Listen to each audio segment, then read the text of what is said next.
नमस्कार दर्शक बंधु आपण सह थरे कथा ही माने ए विषय आलोचना करी कोणार्क मंदिर विषय मुझे कोणार्क मंदिर आसी किसी लोकों सहित माने जो माने कि यही प्रत्नतत्वविद यही गवेषण नियोजित लोक सहित कथा जाना पाइली जे धर्मपद मले केमती से टॉपिकटा एवं पुणी थे मुझे आलोचना कर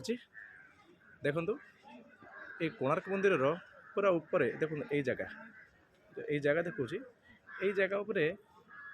माने मंदिर चारिपटे चुंबक थिया सहित यही जगह उपरे गोटे थिला बड़ ग्लोब आकार गोटे चुंबक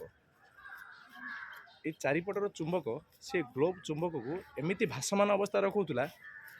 जहाँकि कोणार्क उपरे सी पूरा गोल गोल गोल गोल बुलूला आम किछि दिन तले शुणी माने सूर्य तिलक रामचंद्र श्री रामचंद्र को भगवान रामचंद्र अयोध्या करला सूर्य तिलक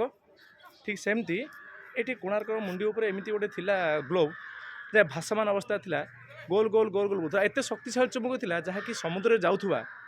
मान पर्तुगीज मानकर जहाजर दिग को सी माने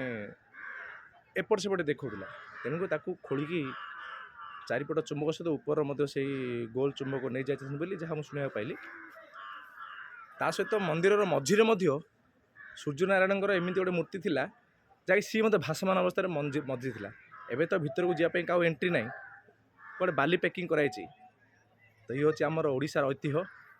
आम परंपरा आम संस्कृति केते कलाकारी थिले आमर अतीतर माने आमर शिल्पी माने निजे अनुभव करंतु से शिल्पीर कल्पना ना कोणार्क मंदिर देखंतु केते बढ़िया आमर से कोणार्क मंदिर।